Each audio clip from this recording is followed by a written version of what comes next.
Hello विद्यार्थियों, मैं doctor Sumer Singh Bhairahawa, सहायक आचार्य संस्कृत।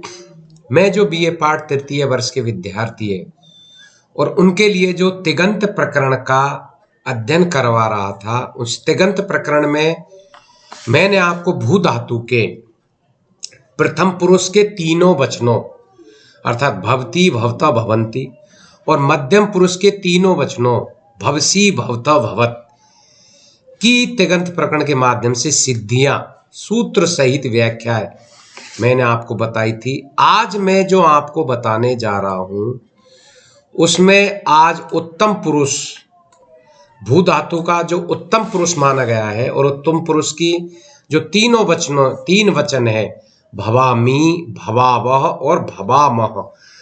आज हम इन तीनों जो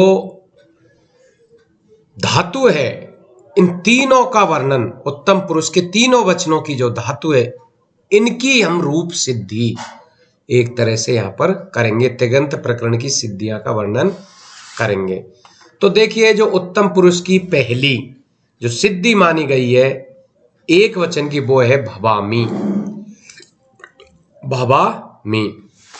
तो इसमें वही भू धातु, लट लकार, उत्तम पुरुष एक वचन, भू धातु लट लकार उत्तम पुरुष एक वचन। अब ये जो भू धातु है ये किस सूत्र के माध्यम से निर्धारित की गई? तो सूत्र का नाम है भूवादयो धातवः। किस लकार का इसमें प्रयोग हुआ है? तो भू प्लस लट अर्थात लट लकार का किस सूत्र के माध्यम से? तो वर्तमान लट, वर्तमान काल की विवक्षा में लट लकार का प्रयोग होता है। फिर वही लट लकार की हमको हलंत्यम से इत संज्ञा करनी होगी और लकार के आकार की हमको उपदेश अनुनासिक से करनी होगी और इन दोनों की और संपूर्ण लट की एक तरह से तस्य लोपे सूत्र के माध्यम से इत संज्ञा कर देनी होगी। तत्पश्चात हमको परस्मयी पदी धातु का जो प्रत्यय वो लगाना होगा। भू धातु प्लस मिप प्रत्यय का यहाँ पर प्रयोग होगा। किस सूत्र के माध्यम से होगा? तिप तस झी सूत्र के माध्यम से मिप प्रत्यय का प्रयोग होगा। उसके बाद शेषात कर्तरी परस्मयी पदम से हमको परस्मयी पदी संज्ञा करनी होगी। किससे? शेषात कर्तरी कृत परस्मयी पदम सूत्र के माध्यम से। तत्पश्चात जो मिप प्रत्यय है उस मिप प्रत्यय की भी सबसे पहले हमको क्या करना होगा? मिप के पकार की वही जिस प्रकार से लट लकार में टकार की इत संज्ञा की थी, तो हलंत की यहाँ पर मिप के पकार की हलंत्यम से इत संज्ञा की और हलंत्यम की तस्य लोपे सूत्र से हमको इत संज्ञा एक तरह से कर देनी होगी। तत्पश्चात जो यहाँ पर तत्पश्चात जो यहाँ पर भूम प्लस मी यहाँ पर शेष रहता है। फिर मिप जो शेष बचता है या मिप जो प्रत्यय है उस मिप प्रत्यय की भी हमको तिंग सित सार्वधातुकम सूत्र से सार्वधातु संज्ञा करनी होगी।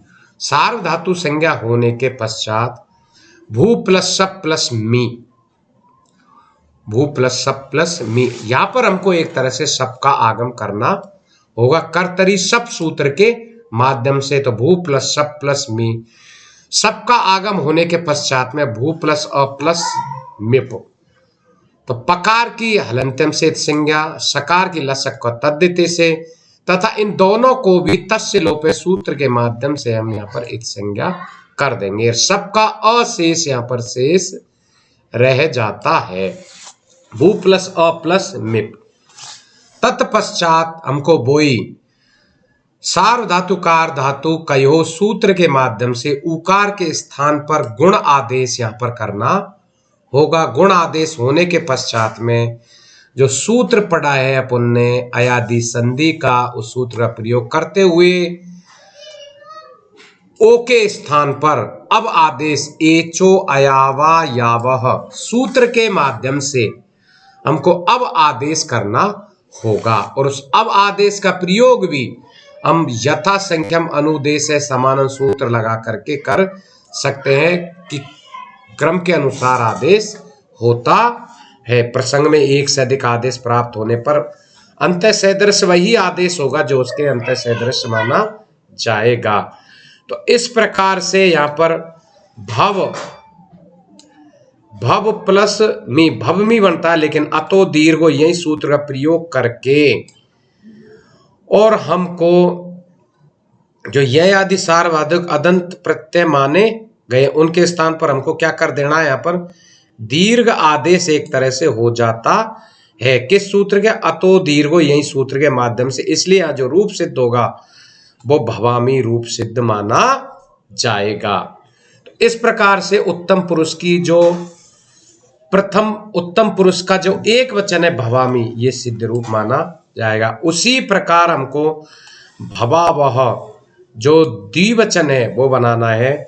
वही भू धातु लट लकार उत्तम पुरुष द्विवचन, भू धातु लट लकार उत्तम पुरुष द्विवचन।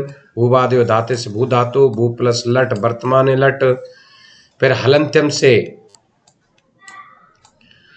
टकार और उपदेश अज अनुनासिक के सूत्र के माध्यम से हम लकार के आकार की संज्ञा होने के बाद में सिर्फ यहाँ पर ल शेष बचता है तथा उसको भी एक तरह से वापिस हम वही सूत्र लगा सकते तस्य लोपः। उसके बाद भू प्लस बस के अंतर्गत कर्तरी शेषात् परस्मयी पदम सूत्र से परस्मयी पद संज्ञा होगी। फिर वस धातु तिप्तस जी सूत्र का प्रयोग करके वस का प्रत्यय हो जाएगा और तिंग सातु तिंग सित सार धातुकम सूत्र से सार धातु संज्ञा मानी जाएगी। तत्पश्चात सबका आगम करना होगा, वही कर्तरी सब सूत्र के माध्यम से। कर्तरी सब के बाद में हमको पकार और सकार की हलंत्यम और लसक का तद्दति से इत संज्ञा करनी होगी। तस्य लोपे सूत्र के माध्यम से सबको यहाँ पर हटा दिया जाएगा, सिर्फ अशेष यहाँ पर बचना होगा। फिर सार धातु कार धातु कयो सूत्र से उकार के स्थान पर ओ गुणादेश करना होगा। एचो अयावा या सूत्र से ओ के स्थान पर अब आदेश करना होगा। अतो दीर्घो यही सूत्र के माध्यम से अब के स्थान पर आव आदेश रूप सिद्ध होगा। तत्पश्चात ये जो रूप शेष रहता है वो बनता है भवावस।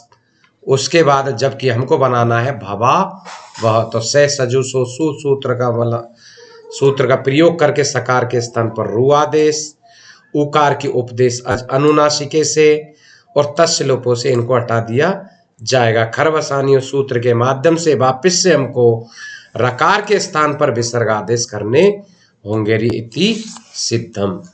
इसी प्रकार इसका जो रूप है वो है भवामह। इस भवामह की सिद्धि भी हमको सेम भवावह की तरह ही करनी होगी। इसमें किसी भी एक तरह से सूत्र का प्रयोग हमको दूसरे का नहीं करना होगा।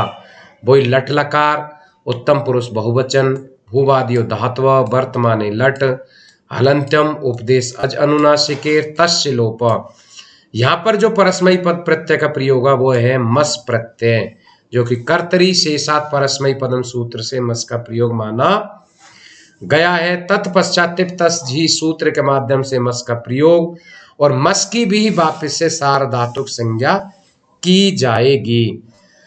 तत्पश्चात भू प्लस हमको वापिस से जब भवामह बनाना है तो हमको सब का आगम करना होगा, वही कर्तरी सप सूत्र के माध्यम से और लसक को तद्दित रहलंतन से वापिस वही अ इसमें शेष माना जाएगा। अशेष रहने के पश्चात में वापिस से हमको सार्व धातु कार धातु कयो सूत्र के माध्यम से गुण आदेश करना होगा। भू प्लस ओ प्लस अ प्लस के माध्यम से अर्थात उकार के स्थान पर हमको ओ गुणादेश होगा। गुणादेश होने के पश्चात में उकार जो है उसमें हमको ओ के स्थान पर अब आदेश एचो अयावा यावह सूत्र के माध्यम से करना होगा। एच के स्थान पर अय अब आय और आव आदेश होगा।